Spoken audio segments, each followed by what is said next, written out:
À Abbeville, le football s'est vécu pendant des années comme une passion envahissante, une soif de spectacle que seules connaissent les villes où évoluent de grandes équipes. Car si le SCA est aujourd'hui en division d'honneur, son équipe évoluait il y a moins de 10 ans en deuxième division nationale. Alors imaginez à cette époque, le stade Paul Delic était un véritable chaudron, une antre du football où il était difficile de venir gagner. C'est peut-être aussi dû au terrain qui est assez fermé, c'est-à-dire les gens sont près des joueurs. Et c'est peut-être ce qui faisait qu'on avait l'impression qu'il y avait, et puis il y avait une véritable ambiance, il y avait une cohésion entre tout le monde se connaissait plus ou moins, donc c'est vrai que ça faisait une ambiance. Il y a même des gens qui ont dit que le stade Paul Delic c'était un petit peu le Furiani du Nord, quoi. Et c'était vrai que les joueurs étaient assez motivés quand ils venaient ici parce qu'ils sentaient qu'ils étaient soutenus, quoi.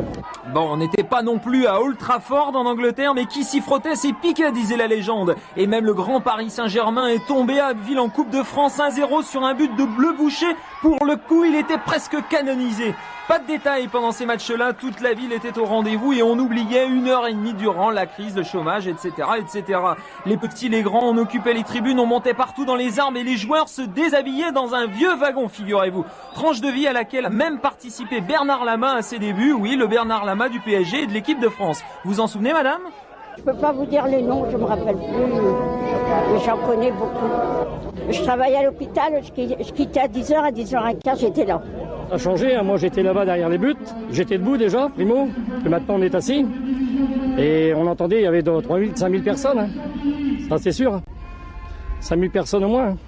Alors vous comprendrez facilement qu'un retour en championnat de niveau national, même si ce n'est que de la Nationale 3, serait du goût de tout le monde, là encore, même si Robert Tirakowski, l'entraîneur du SCA, fait la fine bouche et semblant de ne pas vouloir y toucher.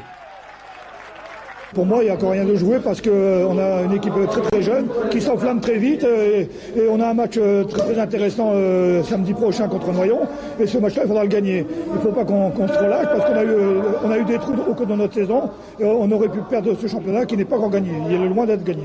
Ah oui, d'accord, on connaît la chansonnette, mais pourtant derrière, on vous l'assure, ça pousse. Et hier soir, on a à nouveau entendu la clameur et vibrer le public. Un public qui veut toujours y croire et qui ne veut pas décrocher. Il y en aura d'autres, hein. Maintenant on est reparti, quoi. Le SCA, la grande aventure du SCA a commencé en division d'honneur, hein. On pense pas refaire la même chose parce que il faut des moyens qui sont plus les mêmes maintenant. Mais je pense qu'on peut raisonnablement atteindre un niveau, disons, national qui correspondrait beaucoup mieux, disons, aux structures et disons au potentiel de public qu'il y a ici, quoi. Hier soir, Abbeville s'est assuré une nouvelle victoire face au deuxième Chantilly et s'offre ainsi de sérieuses perspectives. Une renaissance, pensent certains, une justice, estiment d'autres. En tout cas, si une chose est bien sûre, c'est que le football est un de ces derniers rêves qui ne vous laissera pas sur votre faim. Un stade Paul Delic plus rempli que d'habitude pour un tournant de ce championnat de division d'honneur. Abbeville, Chantilly, le premier contre le deuxième et la possibilité pour le vainqueur de prendre une très sérieuse option pour la montée en National 3. Les choses vont pas traîner. 8e minute, Baticle en pleine course, chargé par Soldado et Monsieur Cailleux montre le point de pénalty. Quinta se charge de la tâche et 1-0 pour Abbeville. À la demi-heure de jeu, Chantilly se fait plus pressant, coup franc de Guimont qui récupère la balle, il voit Mbaye s'engager, Mbaye qui surgit et qui est à 2 doigts de tromper Urbagnac, qui est sorti en 2 fois. À quelques secondes de la pause, Dié part à la limite du hors-jeu, heureusement pour Abbeville, il cafouille son ballon. Enfin, c'est à la 59e minute qu'Abbeville se mettra définitivement à l'abri. Superbe ouverture de Van Desten dans les pieds de Quinta, très en forme hier soir, il frappe quasi instantanément. Et Jacobi ne peut que constater 2-0, Paul Delic exulte. En fin de match, Chantilly va refaire une partie de son retard. Heurdier remonte le ballon. Croise avec Mbaye qui remet pour Mivé Canin qui d'une frappe lourde réduit le score 2-1. Mais malgré cela, Abbeville va s'assurer les 4 points de la victoire. La route de la nationale est grande ouverte. Et Robert Tirakowski respire pour ses gamins, comme il le dit.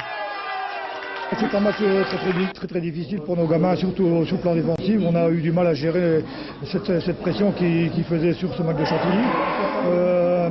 C'est vraiment un match de coupe, hein, plutôt qu'un match de championnat, hein.